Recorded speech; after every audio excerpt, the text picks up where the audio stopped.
morning po mga kababayan mo sir. This is Jam, the Filipino channel na inyo pong lingkod. So today is March 11, 2026 at tayo ngayon ay papunta dyan yan sa may Sorel Residences sa may Sosiego, Barangay 586, Sampaloc, Manila. At dadalhin po natin yan sa may Newport World Resort sa may Newport Boulevard po yan na Barangay 183 Pasay. Okay, magbabalik po tayo mamaya unti pag nakuha na po natin sila.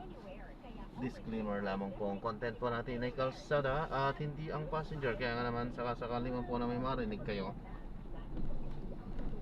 mga pangalan ng lugar, pangalan ng tao, pangalan ng organization sa government of private man yan ay wala pong kinalaman ng channel na ito at wala pong pinapatungkulan. Lahat po ng pinag-uusapan dito ay pawang dito lamang po yan sa loob at wala pong pinapatungkulan sa labas. Okay po, magbabalik po tayo mamayang onte pag nakuha na po natin sila. Samantala, makinig tayo ng mga nagbabagang balita at talakayan habang tayo ay papunta doon yan sa ating pick up area.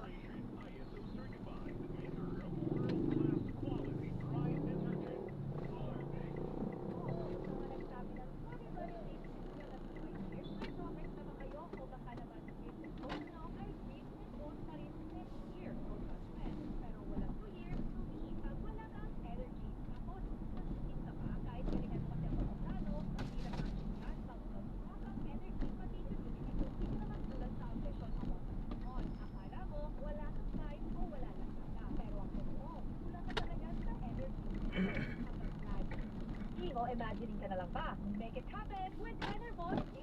It helps give extra energy from inside.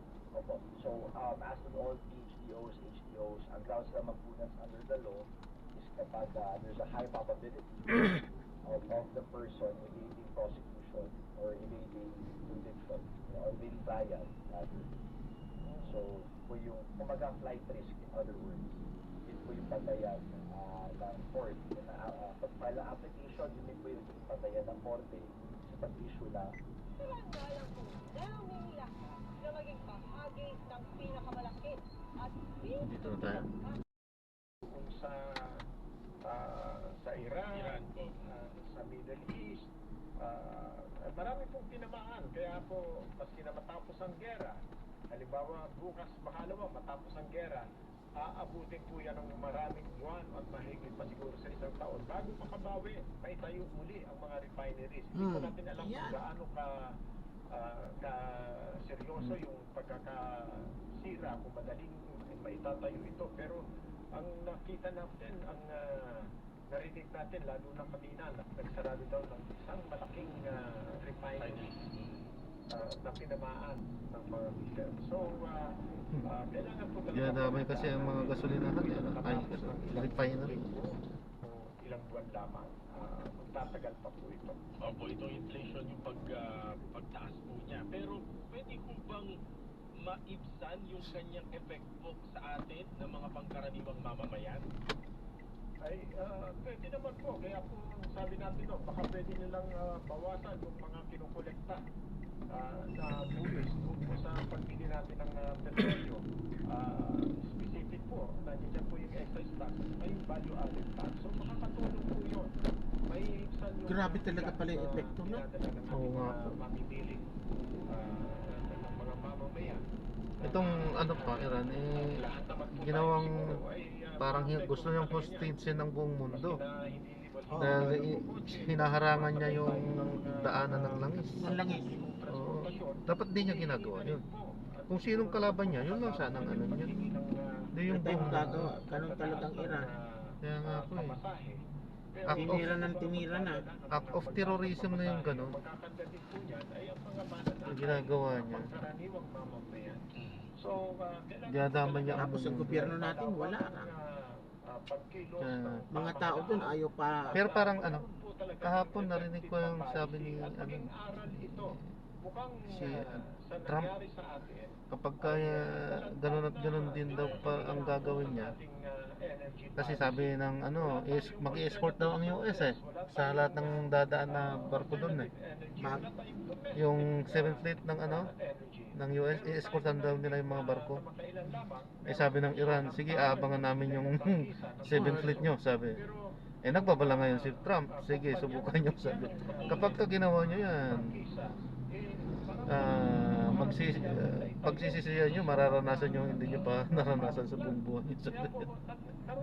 Gundo kagagawan to ni Trump. Oo.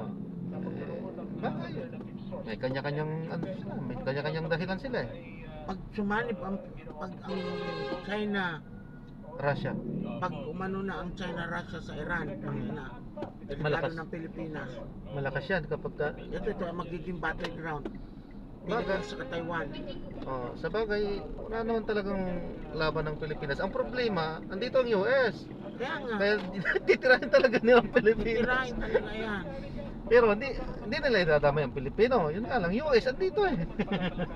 Pag pinaputukan pa ng Pilipinas, Kaya nga. hindi ba madadamay ang Pilipino niya? Oh. Tignan mo ngayon, no? Kahit ang sasakyan niya, hindi masyado lumalabas na. Opo. Konti na. sa susunod na pagbibigay ng prangkisa. Ang mahal, grabe. Grabe na eh. Patuloy pa rin ang ano. Bukas.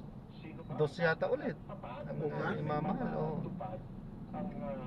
Hindi ko alam kung bukas o sa Sa Martes iba daw pa. na province, limited na daw magbigay Oh, ng gas. hindi naman po pwede Hindi yung na bawal na daw magpultang-pultang.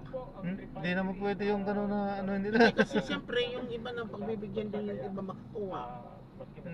Ibig sabihin, kulang ang supply sa kanila Kulang. or hoarding, gano'n. Kasi may mga parating naman eh. Yun nga lang mahal. Pagkatapos, ilan lamang po. May mga parating naman eh. Kaya nga sila nagmahal dahil may parating na mas mahal na kuha nila eh. May monopolyo ang Pero itong ano, hindi malabong maubusan tong ano eh. Dalawang malaking company ano na yan, eh. Petron saka Shell. Lalo na Petron. Kasi ang Petron may sariling refinery dito eh. namamayag pa. Ibig sabihin, maraming stock. Petron. Kaya po, siguro din, kailangan balikan natin yung oil deregulation law. Ang sabi nila,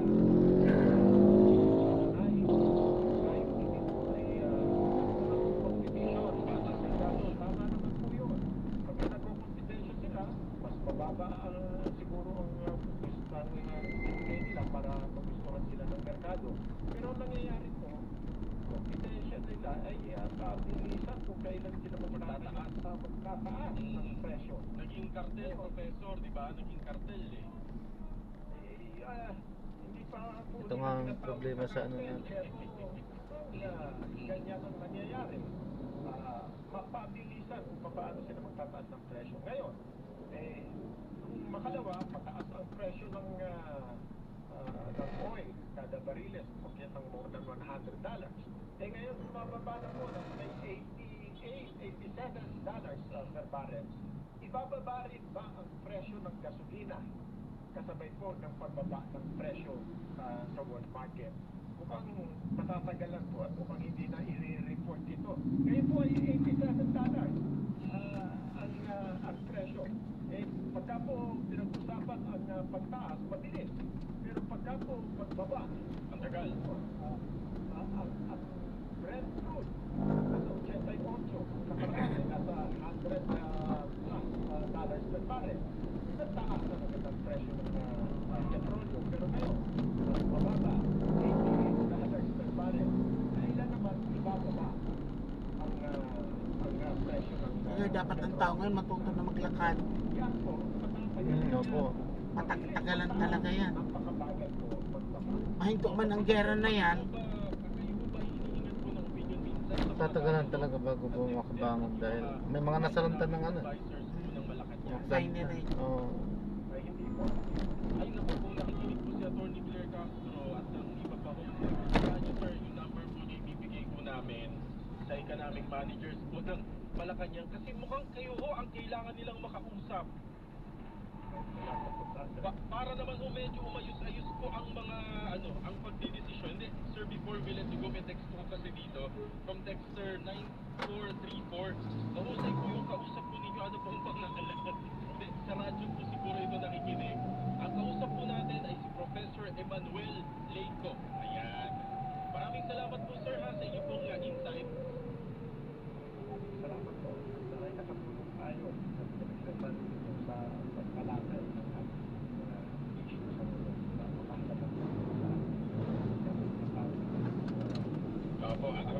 August.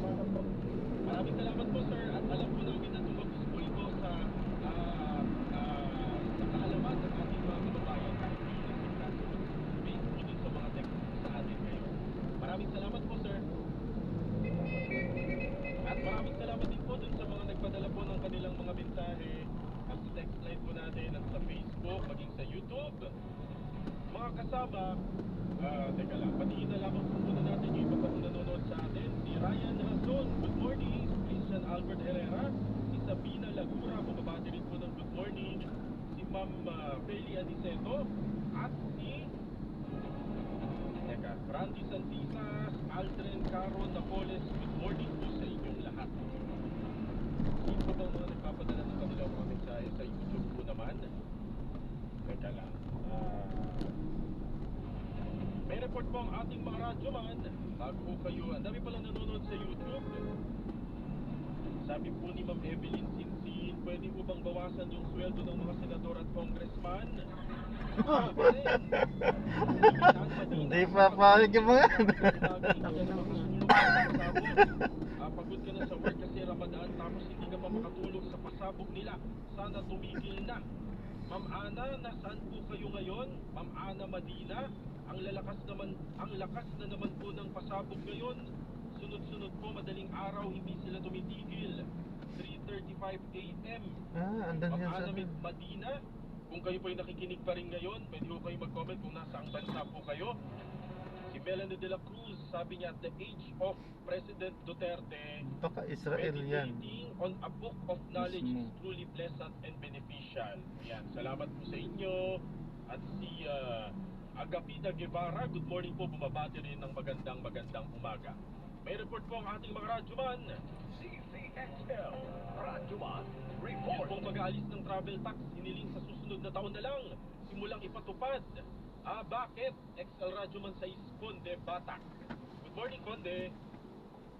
Good morning, Kuya Xander. Umapil nga ang Tourism Infrastructure and Enterprise Zone Authority o TIEZA sa mataas na kapulungan na simulan sa Enero 2027 ang pagpapatupad ng abolition o pagbuwag sa travel tax na sinisingil sa mga kababayang bumabiyahe sa labas ng bansa.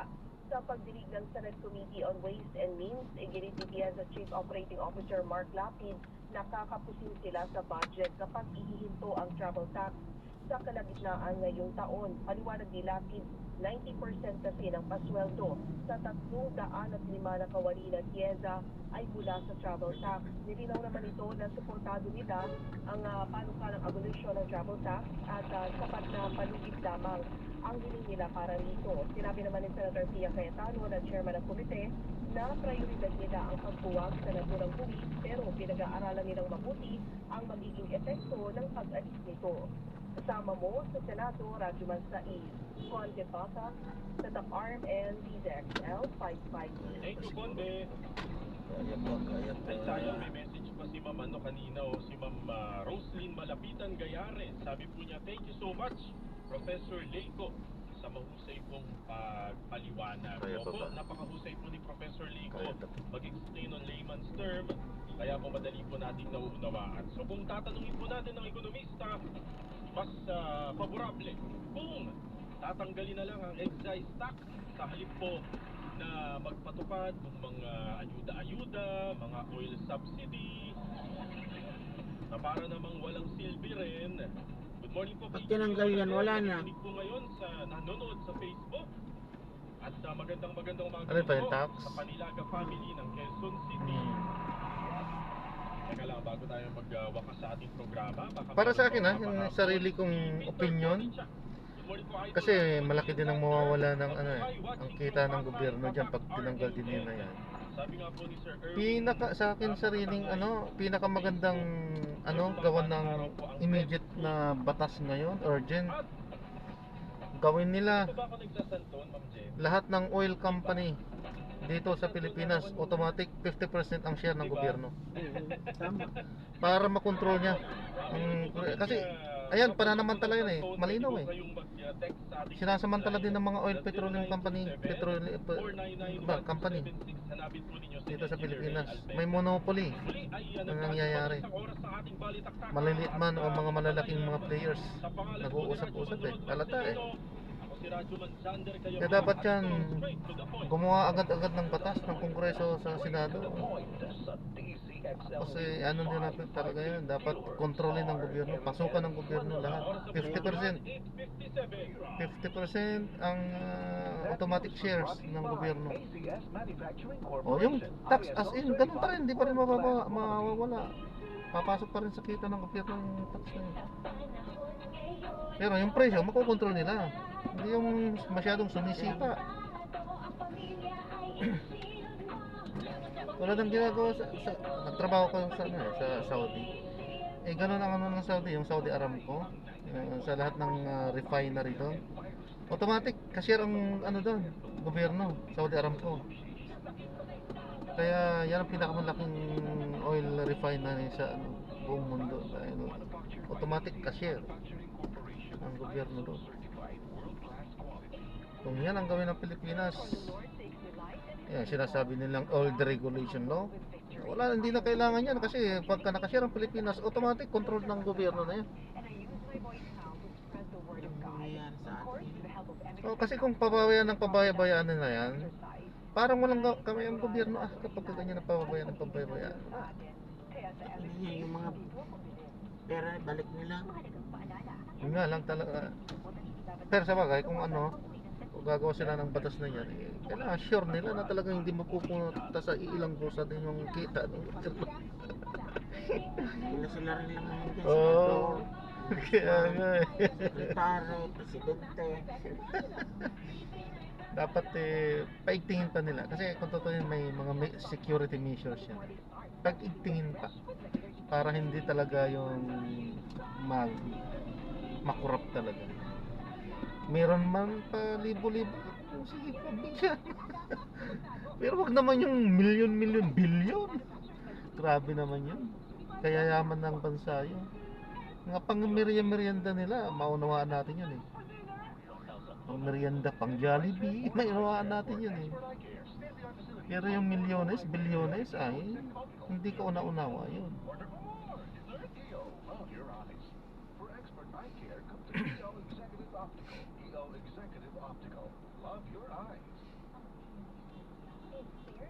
Hindi ko nga alam kung paano Gusto ko sanang i-suggest talaga yan sa presidente eh. Kaso wala tayong direktang access kasi. Yan ang gusto kong i-suggest sa gobyerno kung sakasakali pag-aralan nila yung gawin nila yung ganyan. Kasi hindi man tayo eksperto dyan. Dapat pag-aralan nila yung suggestion pa kung possibility pa na gawin.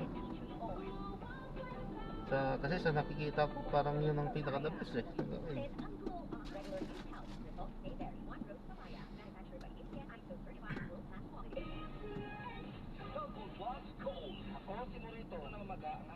Sa loob ng 2 linggo, napagamit ko ng 10 plus volt na wala ang pamaga sa akin. Maraming salamat sa pagtugon ng lokal na pamahalaan sa panawagang makatipid sa pagkonsumo ng produktong petrolyo. Maaari ring magamit ang shared bike lanes sa mga kalsada ng lungsod sa mga nais magbisikleta bilang pang-araw-araw na paraan ng pagbabiyahe. Yan ang balitang kumpirmado, sigurado. Ito ang Radyo Patrol, Nico Bagsik, DZMM. Maraming salamat, Nico Bagsik. Good news! Ito na ang balitang magpapasaya hatid ng Smart, the #1 dishwashing paste. Ang galing-galing!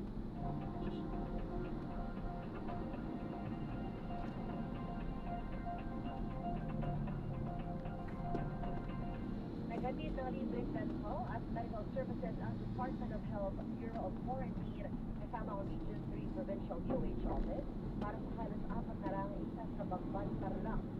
Kailangan sa mga serbisyong ibinigay o kabilang sa mga serbisyong ibinigay ang dental check-up, unat ng ibis, konsultasyon, libreng gamot, prenatal check-up, portable x-ray, pagbabakuna at family.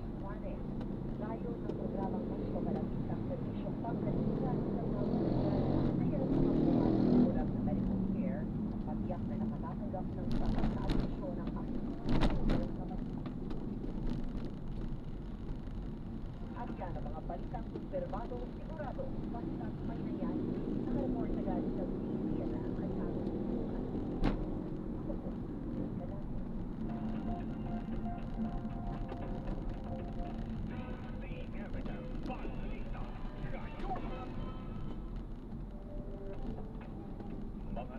Mabagang tanong, direktang sasagutin.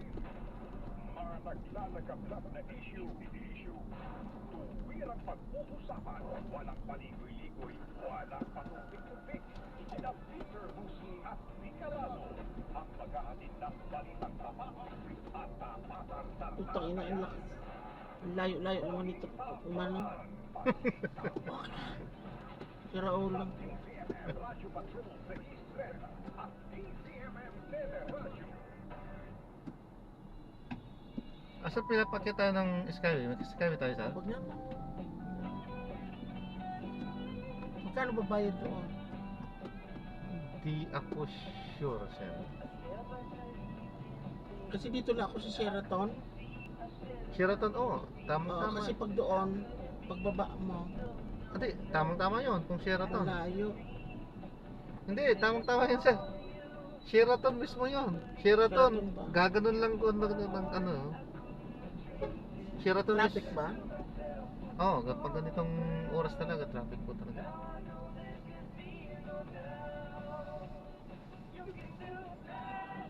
Mismong babaan yun, Sheraton talaga.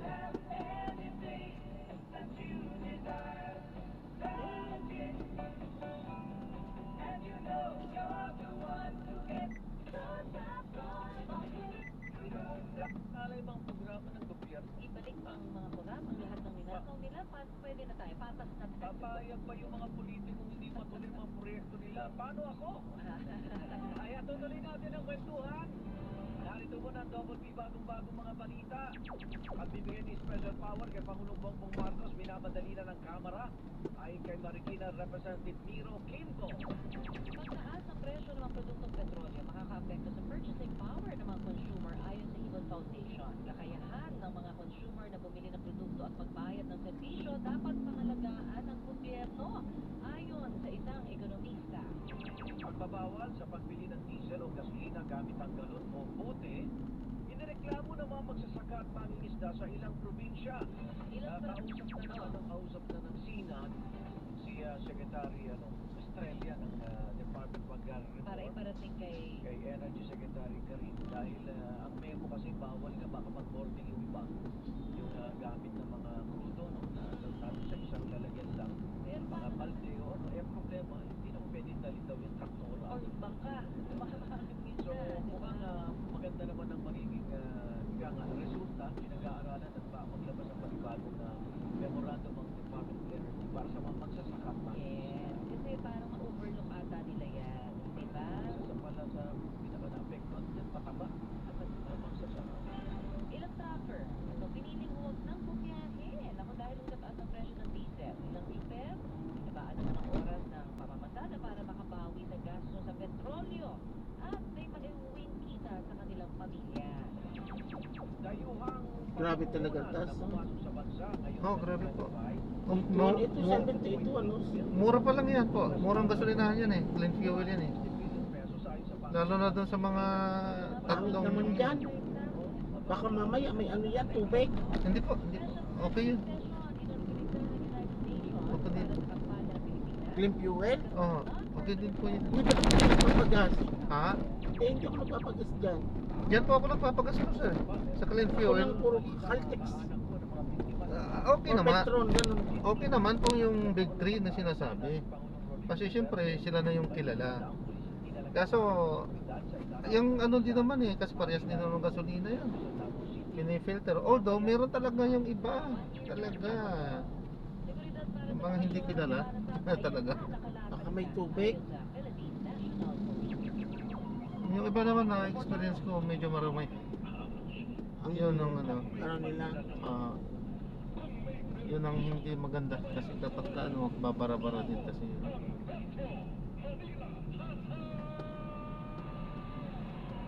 Tapos may daya po dyan eh. Anong diet? Yung iba mabulas siya kapag ka Paano naging nangyari yun? Hello? Morning.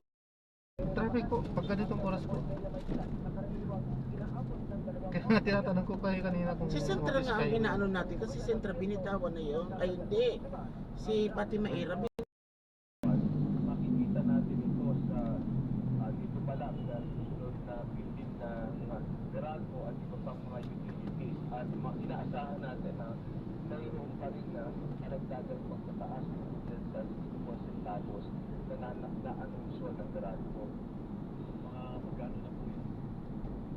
Sa ngayon kasi maabot na ng 20 kilowatt hour. So kung Good morning. mayroon pang karagdagan, Malaki-laki na rin po talaga yun, ano? Meron pa kami magagawa. Hindi rin kami mga nag-claim things na yan para makatipid pa. sa ngayon talaga, hindi pa sumo ng kuryente. So meron talaga mga mga aktibidad tayo na pwede na hindi nagagamit ng kuryente. Pwede natin o kaya ay talaga Sa ngayon po ba, pag sa pagkwento, meron ba tayo para nakikita ko hidden charges na mula sa distribution? Oo, tsaka yung mga privilege, mga discount na mapasa pa rin sa consumer. Kung makikita niyo pa mabawasan naman, Chairman, kabawas din sa sige. yung ating yung mga regulators na sinayan ay nadagdag sa ating pinabayaran. Although maliit lang yan ang bahagi o component ng ating internet, siyempre kung mas mapapaganda ng ating mga utilities, yung kanilang operatibo ng kanilang distribution network, mas mabababa pa yung kanilang level ng system loss, mas mababa ang magiging Maluwag na po yan ah. Partner, kasi dun sa system. Ewan ko lang. Ayos naman po. Moving naman. Pinapasok sa consumer. Eh, di ba dapat bilang kayo'y nagninegosyo? At wala naman nang nakapula. Sa kanila yung dapat. Mahal mo pa sila yung may talo. Bakit yung tapat na gumagamit sa kuryente? May magagawa ko ba ang ERP or ano ba ang pwedeng outline? ang ginagawa talaga natin ay mas mababa pa yung antas o yung request ng system loss na papayagan natin na masingil Kailangan ba sa atin. natin? May component talaga yung system loss, yung technical na system loss. Halimbawa kasi kapag dumadalo yung kuryente sa ating mga linya, mayroon talagang May rally yata ngayon na malaki. hours na nagdi-dissipate o nawawala. Dahil parang init yan na makawala. Kuryente sa ating mga linya at yung mga pasilidad.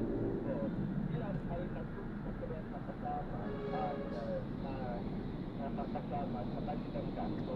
Dahil na yung wala na yun ay nasa utility. At kung dito naman sila Lalo baka pumalit yan. naman sa Mapahabang pa tayo. pagbili ng kuryente mula sa generator at magbenta nito. So, yun lang ang Good morning. Ano, meron kayo. So maraming salamat po sa panonood hanggang sa muling ingat po at God bless. Paalam po muna po sa mga tayo gagawa na ng ibang video sa ating susunod na mission. Paalam po. So,